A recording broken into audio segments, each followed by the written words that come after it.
I'm Deborah from South Essex Slings. We're going to talk about feeding in a ring sling today.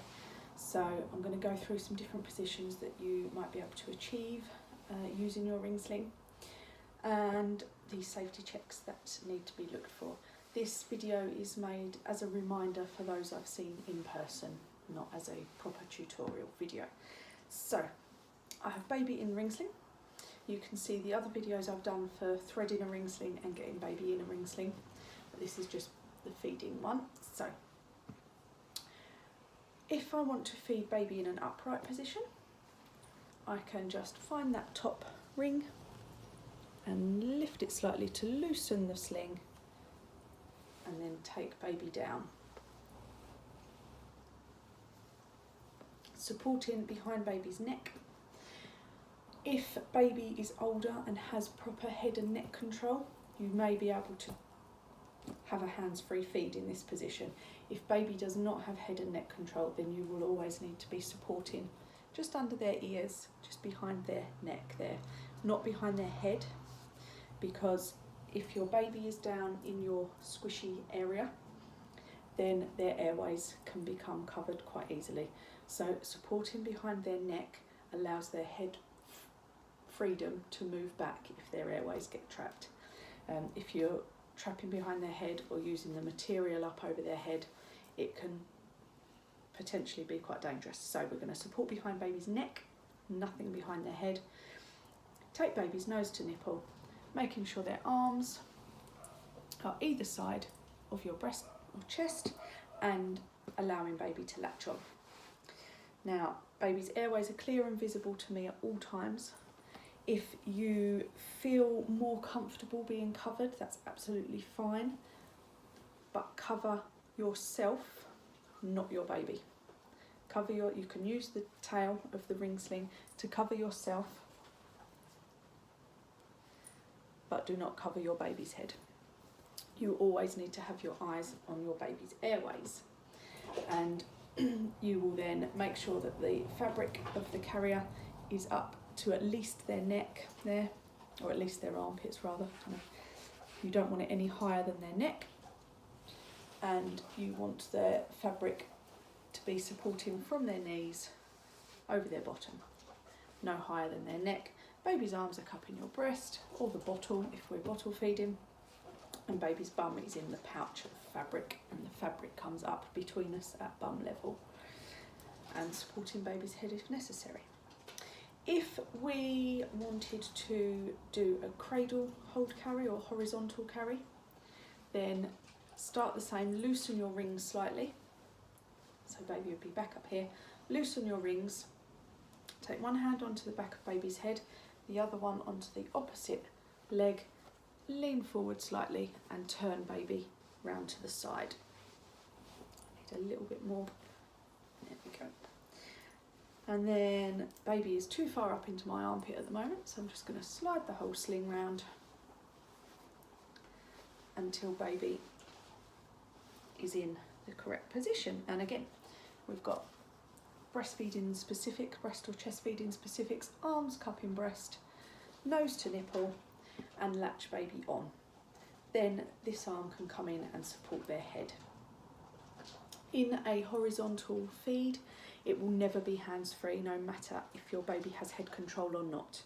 So only in an upright carry, it could potentially be hands-free, but in a horizontal carry, you'll always need to support baby's head because you cannot have the fabric over the back of their head. So allow baby to feed, checking that you can see their airways at all times. Again, you have this that you can use as a cover for yourself if you wish, but keep baby's airways visible at all times. Making sure baby's in a nice straight line. They've got the fabric from their neck down to their knees and up in a pouch at bum level. Okay, then if we wanted to do rugby hold on that same side, you could, so we'll put baby back where they were, where they started. If we wanted to do rugby hold, we can go the opposite way. So hand on baby's head, hand on their legs and swing them round. And again, We'll carry around until we get into position. Baby's bum is still in that pouch. The fabric is supporting from knees over their bottom and no higher than the nape of their neck. We're going to get them in position, supporting behind their neck, not behind their head, arms cupping breast and latching baby on. If we want to feed from the side of the rings, we have to do a little bit more jiggery pokery.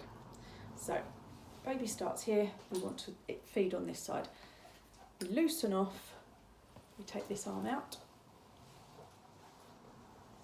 take the slack round to this side and pop this arm in. And then you can go through the same thing again.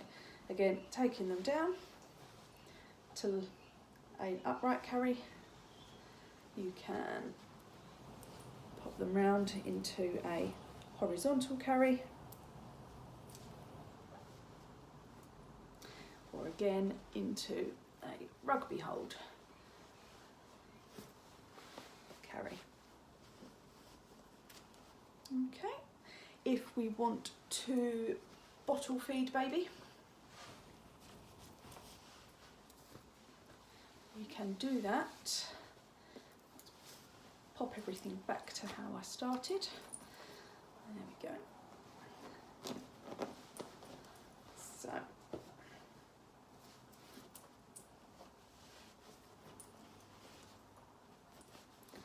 okie doke. So, bottle feeding baby, loosen your sling just a little bit, take the opposite leg and just turn baby round slightly. So baby doesn't need to be facing you, but sat sideways now. So again, pouch in, their bum is in a pouch, the fabric comes up between you, their little legs are almost crossed, almost sort of slightly crossing at the front, and they're just sitting sideways on to you. So with your bottle, you would then